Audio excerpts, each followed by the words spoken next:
Dando, por favor, sobre la tarea. Hola, Alicia. A Yo, Pilar, Alicia Pilar. Sí. a Pilar. ¿Qué me decías, por favor? Que había una tarea para el lunes. ¿Será que me puede decir cuál es la tarea exactamente que es para el El lunes lunes. de... Ajá. Sí. La tarea del lunes es hacer los hitos del desarrollo desde los 0 hasta la juventud o hasta la adolescencia, de 0 años hasta la adolescencia. Ay, Tiene que y ya, buscar Alicia, todos gracias. los hitos, no por edades, por edades. Leer el Papalia, ahí está en el Papalia. ¿Ya? Esa es la tarea para el lunes. Ya, Alicia, gracias.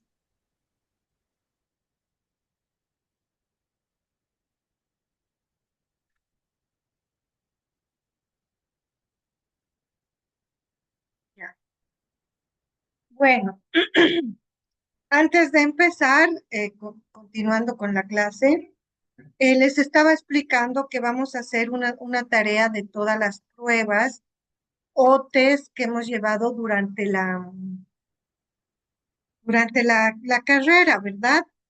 Entonces, quiero que me hagan, anótense por favor, el nombre de la prueba, en un cuadrito que tenga el nombre de la prueba, el tipo de prueba, el objetivo, la aplicación y la población. Repito, el nombre de la prueba, digamos, yo digo Raven, ¿ya? Entonces, Raven especial, ¿ya?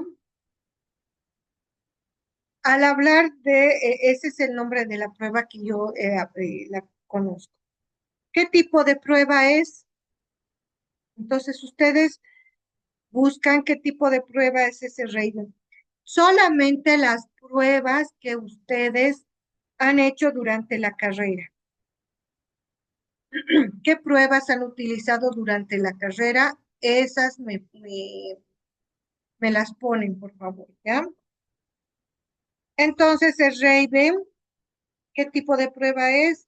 Una prueba de inteligencia, ¿no? O de razonamiento.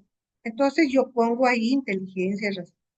El objetivo, ¿cuál es el objetivo? ¿Qué mide esta prueba? Medir la inteligencia. ¿Cómo se aplica la prueba? Se puede aplicar individualmente y también grupalmente. ¿Cuál es la población que utiliza? Es para niños. Si es especial, es para niños. Entonces yo voy haciendo un cuadrito de todas las pruebas que he utilizado en la carrera. ¿Ya? ¿Se entienden? Dicen, dijo cómo se aplica y cuáles son... A ver, Esta partecita no escuché. voy a decir, voy a enumerar. Son 5 cosas, ¿ya? Uno es el nombre de la prueba.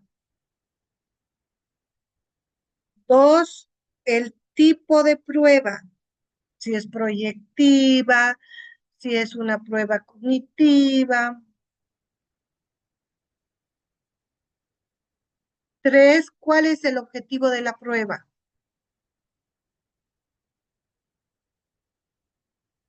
Evalúa la inteligencia, evalúa la memoria, evalúa el desarrollo, ¿qué evalúa? TDAH, evalúa TEA, no sé. ¿Cuál es el objetivo de la prueba? Ese es el 3. El 4 es la aplicación. ¿Cómo se aplica? Se aplica individualmente, grupalmente, o tal vez aplicamos ahora hay muchas pruebas eh, virtuales, ¿no? Entonces también. Y luego, por último, las 5, la población. Si es para niños, si es para adultos, para adolescentes, para niños con autismo, ¿sí? Ya dicen gracias. Esas 5 cosas, ¿ya? Muy bien. Entonces, continúo.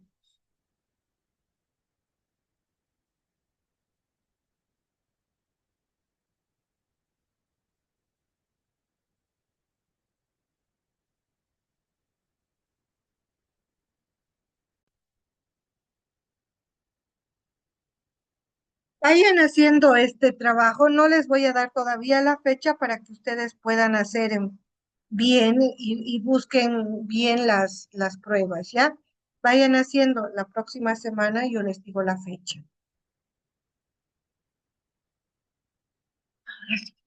Empecé. Continuemos entonces.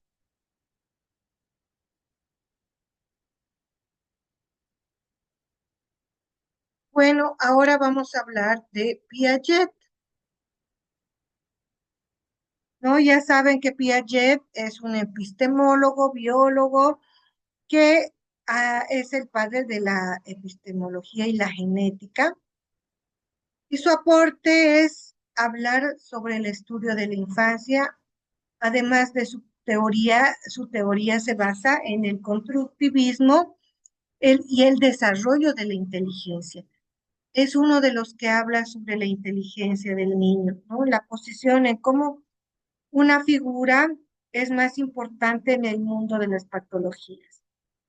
Sus principios y estudios son la terapia cognitiva y a partir de esta, él menciona el desarrollo cognitivo, que es una construcción continua del ser humano. Continuamente desarrollamos todos estos procesos cognitivos y vamos marcando varias etapas, necesidades y acciones durante nuestra,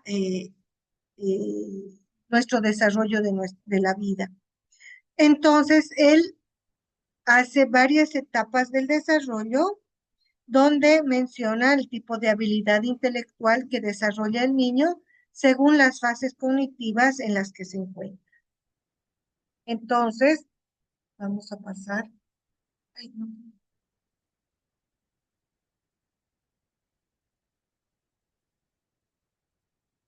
Bueno, en su teoría de Piaget, de James Piaget, es la teoría de la inteligencia.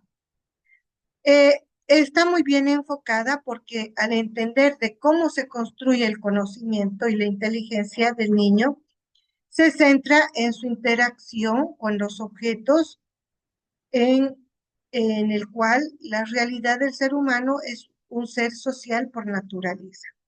Piaget explora las aplicaciones de su teoría en aspectos cognitivos de la inteligencia y el desarrollo moral. Muchas investigaciones se basan en el desarrollo de los conceptos lógicos y matemáticos según Piaget.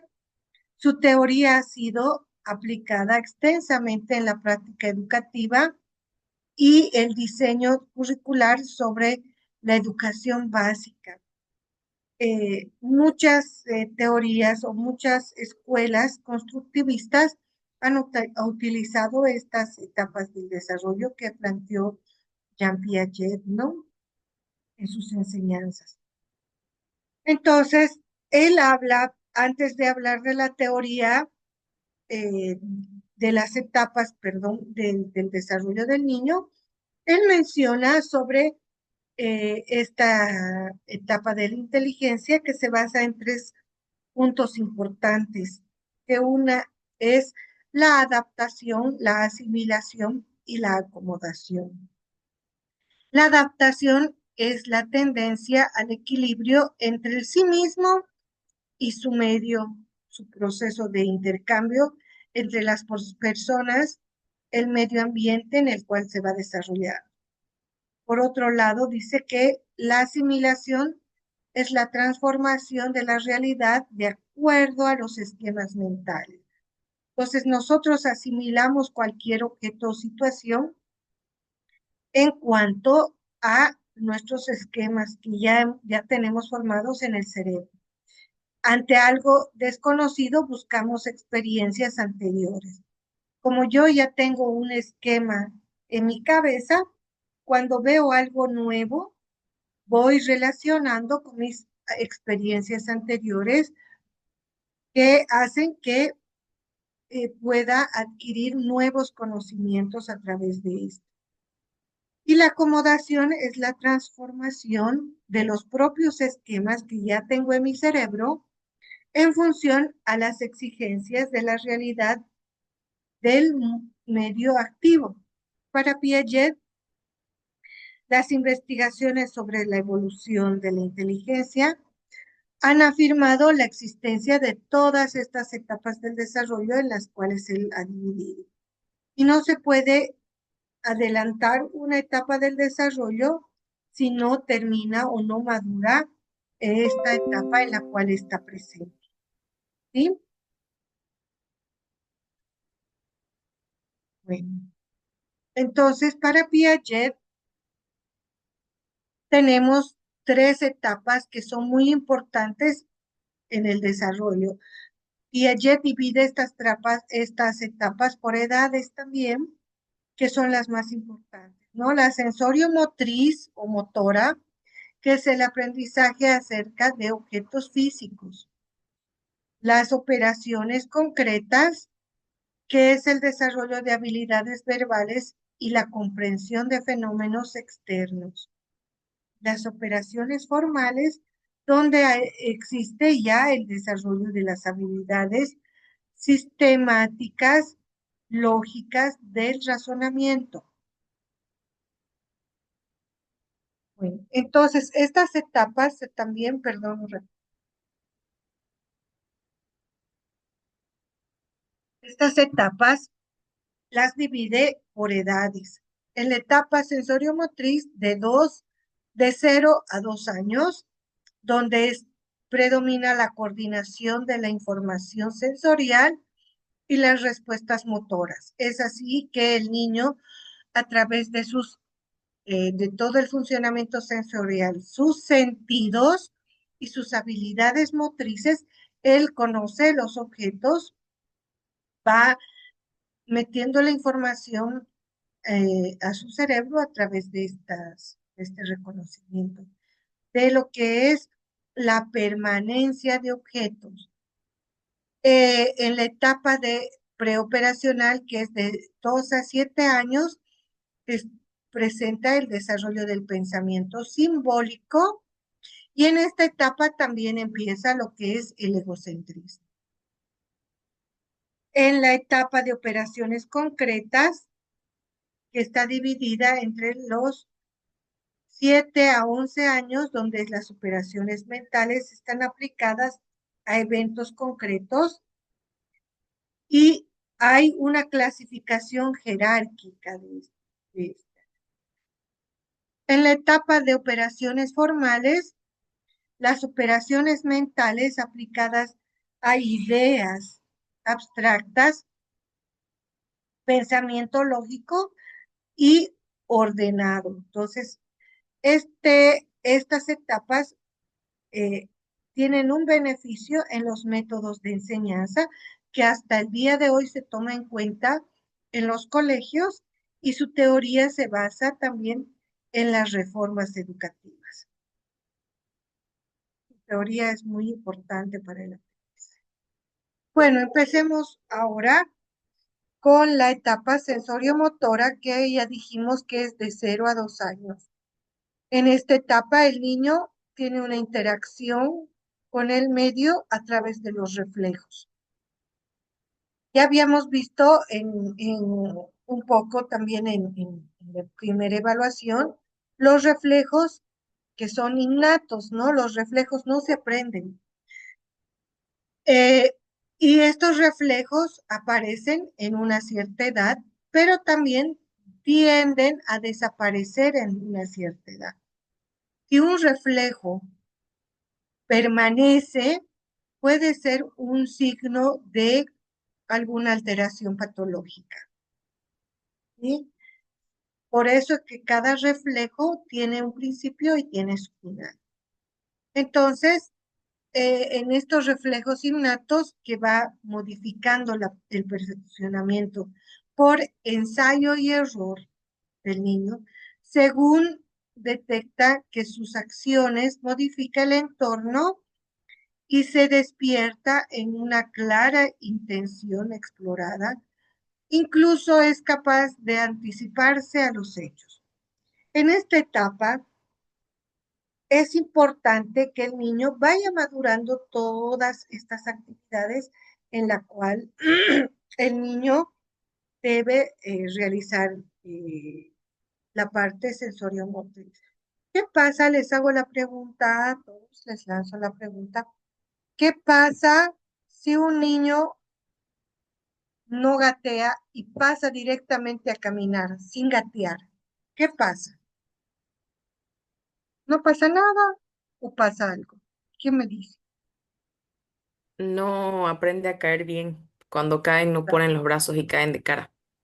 Excelente, excelente. Entonces, esa etapa del gateo se la tiene que hacer porque al hacer esta etapa del gateo, en- es muy importante ya que al realizar el gateo nosotros estamos aprendiendo a tener un reflejo para poder caer, poner las manos al piso.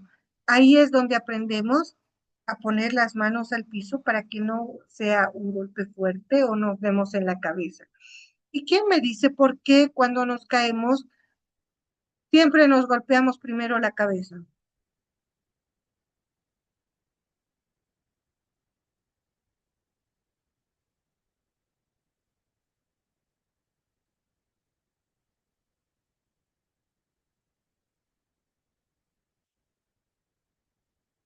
¿Quién me dice, por favor? ¿Por qué nos golpeamos la cabeza y por qué es necesario tener este reflejo para no golpearse la cabeza?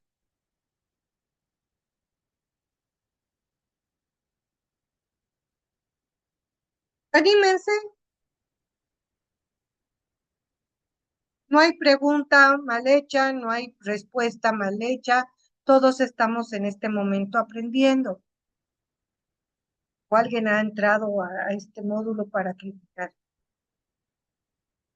Creo que nadie, así que anímense a hablar, a equivocarse si se tienen que equivocar.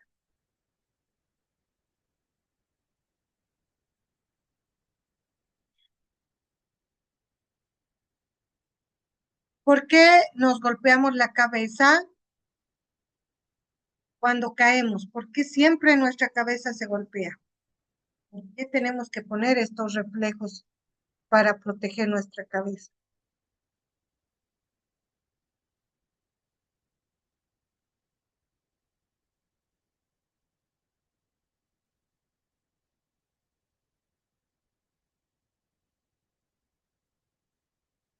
Chicos,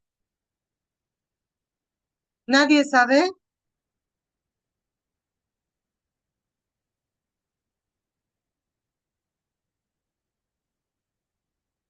¿Nadie sabe? No les escucho, no los No, estoy Alicia. viendo. Ya, entonces me investigan. No les voy a decir, investiguen.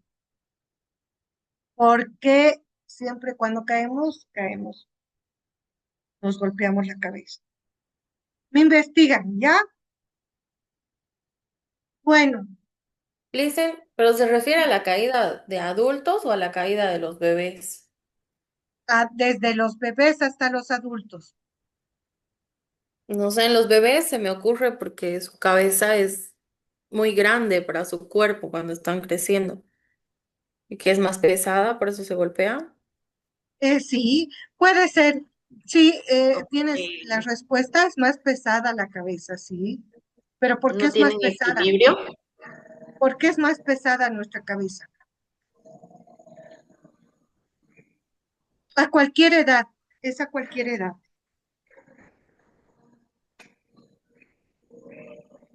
Tarea para la casa.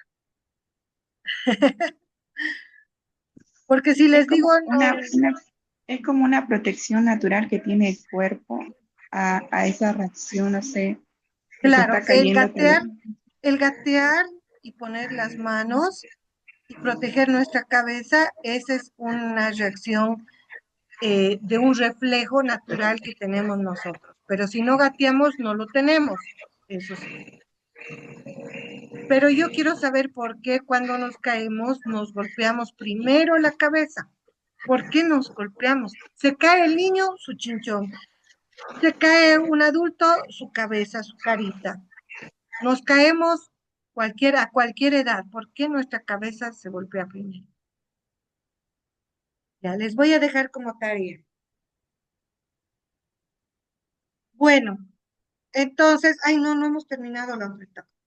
Entonces, según Piaget, detecta que sus acciones se modifican de acuerdo al entorno y despiertan una clara intención exploratoria, incluso es capaz de anticiparse a hechos, ¿sí?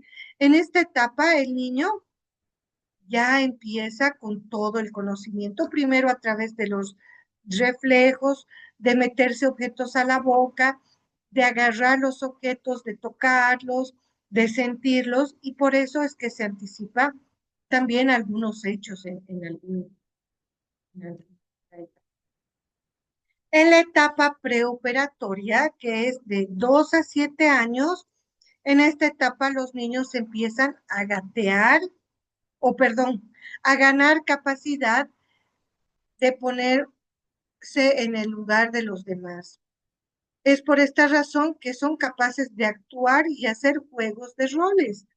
En esta etapa de 2 a 7 años, como ya habíamos visto, los niños, según Freud, están en una etapa de Edipo, ¿se acuerdan? Pero para Piaget es una etapa en la cual el niño hace juegos de rol, es decir, que imita al papá, imita a la mamá en algunas conductas, el ponerse los tacos, el pintarse, el poder identificarse. Sin embargo, en esta etapa están en el egocentrismo que hace que siga eh, de alguna manera se presente eh, eh, todas las situaciones en las cuales se manifiesta el niño a su alrededor. Entonces, él es el egocéntrico. Todo tiene que estar funcionando en función a él. Hay dificultades a la hora de acceder a este pensamiento o reflexiones más abstractas, porque para él es más difícil tener una reflexión abstracta si todo está girando en función a él, ¿verdad?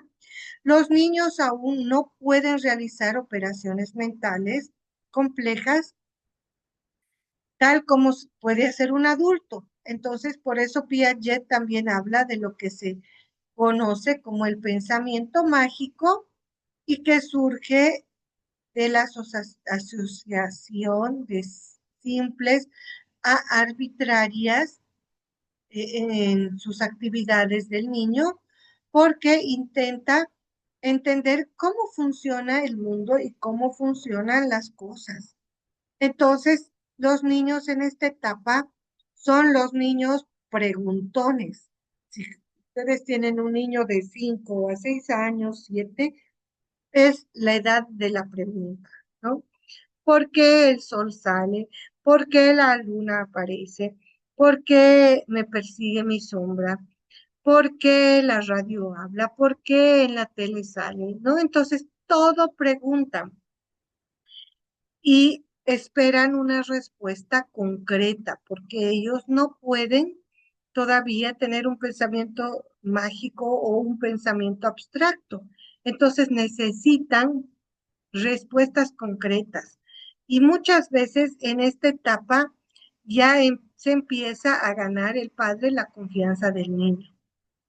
¿Por qué? Porque cuando el niño pregunta algo, nosotros le tenemos que responder de acuerdo a su edad y con la verdad, porque el niño, como está en esa edad de descubrir, no solo va a preguntar al papá, va a preguntar a la profesora, va a preguntar al abuelito, va a preguntar al tío, y cuando el niño se dé cuenta que el papá, por salir del paso, le ha mentido, va a sentirse frustrado y va a perder lo que es la confianza. En la etapa de operaciones concretas, que ya entramos desde los 7 hasta los 12 años, los niños empiezan a usar lo que es la lógica para llegar a conclusiones válidas. Pero para lograr necesitan situaciones concretas y no situaciones abstractas. Necesitan ellos ver la situación para poder lograr estas opiniones válidas o conclusiones válidas. Perdón. Entonces, hay una señal clara de que esta etapa es cuando los niños pueden darse cuenta, por ejemplo, de la cantidad de líquido en un recipiente, como vemos ahí en la figura, y no depende de la forma en que adquieren, ¿no? Sino en que se conserva el volumen o el peso o la cantidad, la noción de distancia, ¿no? En este caso, vemos que hay dos vasos, uno más ancho y el otro más largo, que tienen la misma cantidad de agua, pero el niño, en este caso, como es tan concreto, va a decir que el vaso largo tiene más agua que el vaso ancho. De igual manera, en la figura de al lado, donde están puntos ordenados secuencialmente y puntos que están desordenados. Entonces, uno le pregunta cuál de estas figuras tiene más cantidad. El niño va a referirse a las figuras que están en desorden. De igual manera, cuando vemos en lo que es la longitud, los dos barras y una que está en desorden, le decimos cuál es más grande y el niño va a decir que la barra que está en desorden tiene aquí.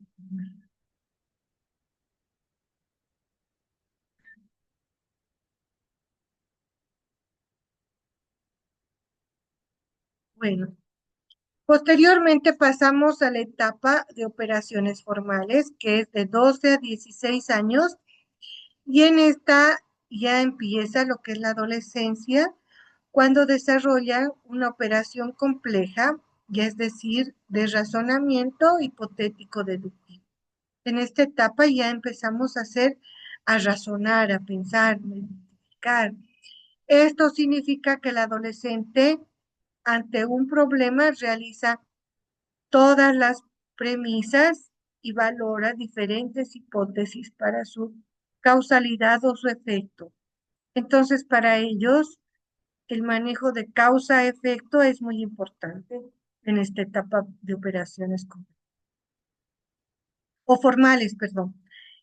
En esta etapa también es característica la metacognición, que es la capacidad de poder reflexionar sobre nuestro propio razonamiento.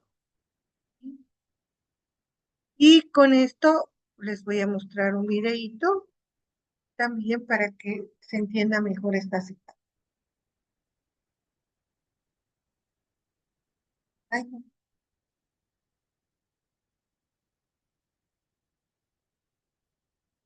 Ay, no quieres. ¿Qué no quieres? Ahí está.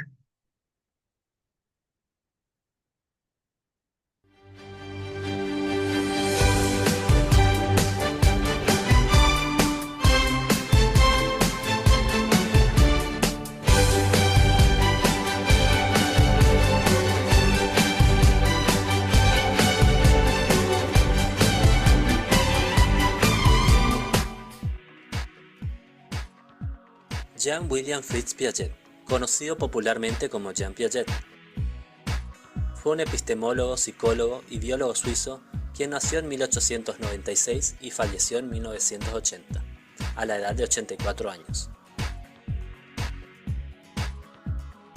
Sus estudios sobre el desarrollo intelectual y cognitivo del niño ejercieron una influencia trascendental tanto en el campo de la psicología como en el de la educación. Ahora repasemos algunas ideas claves para entender la teoría de Piaget. En primer lugar, tenemos la cognición. La cognición hace referencia a los procesos internos de la mente que conducen al conocimiento. Algunos de estos procesos mentales son la memoria, la simbolización, la categorización, la solución de problemas, la fantasía e incluso los sueños. Piaget concebía la cognición humana como una red de estructuras mentales, las cuales eran creadas activamente por el individuo en un constante esfuerzo por dar sentido a las experiencias. Son estas mismas estructuras mentales a las que Piaget denomina esquemas. Un esquema puede definirse como un patrón organizado de pensamiento o comportamiento. Estos tienden a cambiar con la edad y sufren sus mayores cambios en la infancia. Por otra parte, la creación y modificación de esquemas permite generar nuevos conocimientos. Para que los esquemas cambien y se produzcan nuevos conocimientos, son necesarias ciertas funciones intelectuales. La primera de ellas es la adaptación. La adaptación es una de las funciones intelectuales que permite el cambio de esquemas. Esto implica la construcción de esquemas a través de la interacción directa con el entorno. Además, la adaptación está constituida por dos procesos que se complementan el uno al otro, y estos son la asimilación y la acomodación.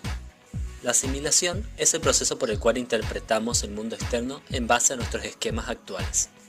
Por ejemplo, si un niño va al zoológico y ve por primera vez a un camello, tendrá que buscar algún esquema que ya posea para identificar a ese animal nuevo. Lo más cercano que podría encontrar es el esquema caballo, ya que ambos animales comparten ciertas características, tales como su altura, pelaje y forma de caminar.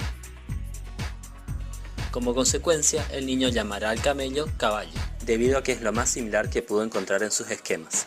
Por lo tanto, incluirá la figura del camello a su esquema existente de un caballo. Pero si un adulto lo corrige o él mismo realiza una observación detallada, pronto notará ciertas diferencias que impiden que este nuevo animal encaje completamente en el esquema de un caballo. Y es allí donde entra en juego el segundo proceso de la adaptación, el cual es la acomodación, y que consiste en cambiar un esquema existente o crear uno nuevo para lidiar con un nuevo objeto o situación. Siguiendo con el ejemplo del camello, el niño puede notar que además de las similitudes en altura, pelaje y manera de andar, puede encontrar ciertas diferencias, como por ejemplo el largo de la cola, el sonido que producen y la típica prominencia que poseen los camellos en su espalda y que los caballos no. En base a esto, crea un nuevo esquema para el camello y lo separa de su esquema de caballo. Otra de las características importantes de la teoría de Piaget son las etapas del desarrollo. Para Piaget, el desarrollo cognitivo consistía en una reorganización progresiva de procesos mentales como resultado de la maduración biológica y la experiencia.